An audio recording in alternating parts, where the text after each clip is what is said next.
There are places where silence means peace, and there are places where silence is a warning. This is the tale of one such place. Every evening, as the sun disappeared behind the hills, the people of the village gathered inside the old inn for supper. The old, the young, the weary travelers. Everyone had a place at the table. Almost everyone. Near the table stood a single wooden chair. Empty, always empty. No dust ever settled on it. No child played near it. No elder leaned against it. No visitor dared ask about it twice. The strange part wasn't that the chair remained empty. It was what happened whenever someone suggested filling it. The room would fall silent. Conversation stopped. Eyes drifted toward the chair, then quickly away again. Even the children, too young to understand why, instinctively kept their distance. No law forbade anyone from sitting there. No sign warned of danger. No one guarded it. Yet generation after generation, it remained untouched. Some whispered that the last person to sit there vanished before dawn. Others claimed strange footsteps echoed through the inn every night afterward. A few insisted the chair had never belonged to any living person at all. But whenever someone asked for proof, the villagers answered with the same unsettling words. "We don't know. We've simply always known." Then one autumn evening, a traveler arrived after weeks upon the road. The inn was crowded. Every seat at the table had been taken, except one, the empty chair. The innkeeper looked at the traveler, then at the chair, then back again. For a long moment, neither of them spoke. The traveler smiled politely. If no one is using it, he pulled out the chair and sat down. For the first time in anyone's memory, the laughter stopped. A spoon slipped from someone's hand. A child began to cry, one by one. The villagers slowly rose from their seats, not in anger, not in outrage, but in fear. The traveler looked around the silent room. Is something wrong? The innkeeper didn't answer. He simply walked to the door and quietly locked it. One by one, the villagers began leaving. Some whispered prayers beneath their breath. Others refused to look at the traveler at all. Within moments, the hall that had been filled with laughter was almost empty. Only the traveler and the innkeeper remained. "You should leave," the innkeeper said softly. "Why?" "Because dawn is a long way away." The traveler gave a short laugh. "You truly believe something will happen?" The innkeeper's expression never changed. "I truly hope I'm wrong." That night, the village did not sleep.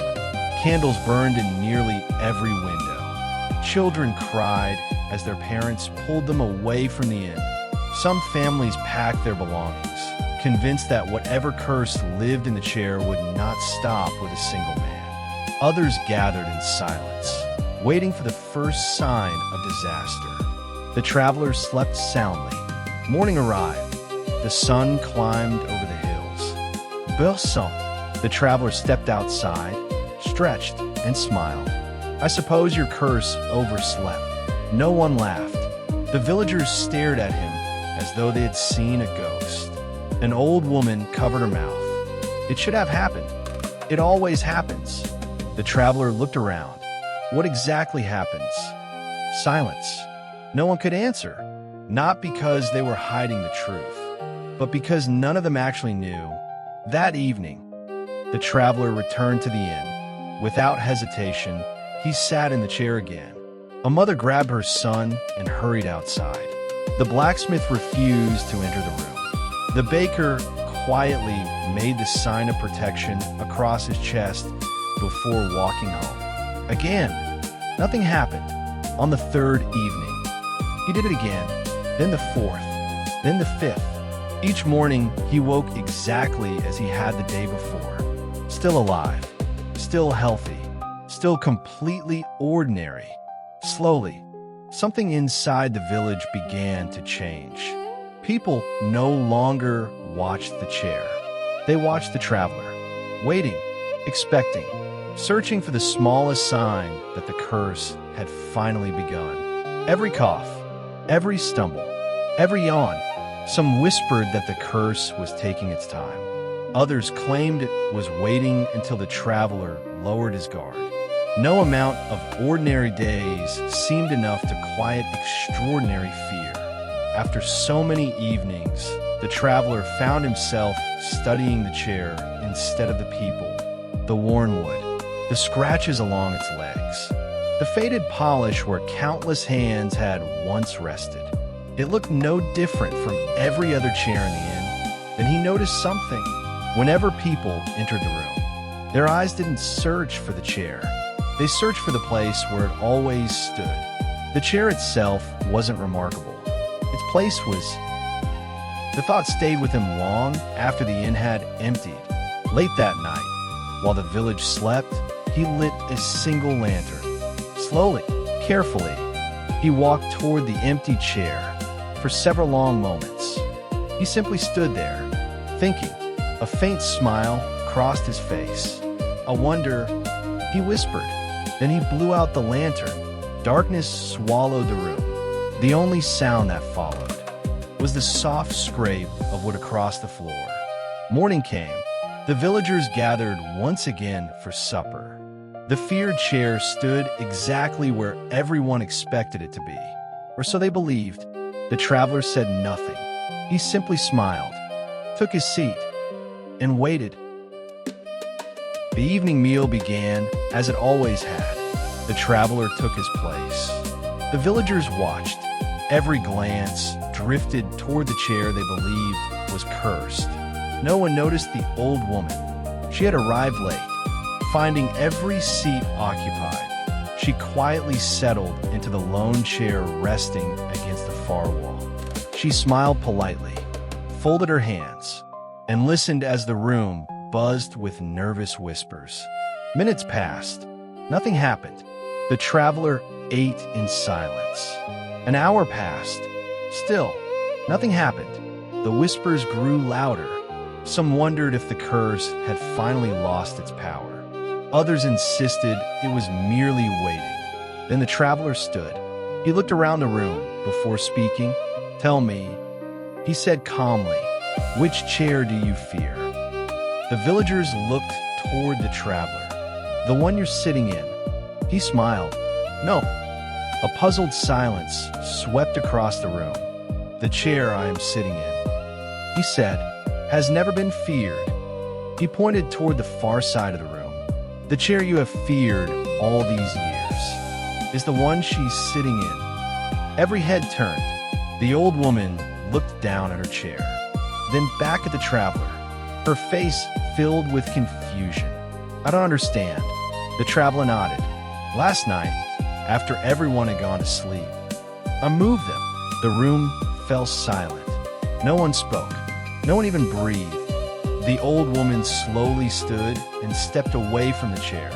She looked at it as though seeing it for the very first time. "But," she whispered, "I've been sitting there all evening." "And nothing happened," the traveler replied. He walked to the two chairs, one in each hand. He lifted them slightly from the floor. They're made from the same wood, the same craftsman, the same age. There has never been anything different about these chairs. He gently placed them back down. The only thing that ever changed was the story you attached to one of them. Around the room, villagers slowly looked at one another. For the first time in generations, they realized something astonishing. The fear had never followed the chair. It had followed their belief. But beneath the tale was never an empty chair, and it was never about a curse. It was about something far more ordinary and far more powerful. Fear, not the kind that keeps us alive, the kind we inherit. No one in the village had seen the curse. No one could describe it. No one could explain exactly what it did. Yet everyone believed in it, not because they had witnessed it, but because everyone around them believed it too. That's how many of our fears begin. not with experience, but with observation. As children, we watch where others hesitate, what they avoid, what they whisper about, which doors they never open, which questions they never ask. Long before we understand why something is feared, we learn that it is feared, and once enough people believe the same thing, the belief itself begins to feel like evidence. The villagers weren't irrational. They were human. Each generation inherited the fear, without inheriting the reason, until eventually, the story became stronger than reality. Psychologists have a name for this. It's called social contagion, the tendency for emotions, beliefs, and behaviors to spread from person to person, often without us realizing it. Fear can move through a community the way fire moves through a dry forest. One person hesitates, another copies them. Soon, no one remembers who hesitated first. They only remember that everyone does. And perhaps that's the strangest part of all. The greatest prison wasn't the chair.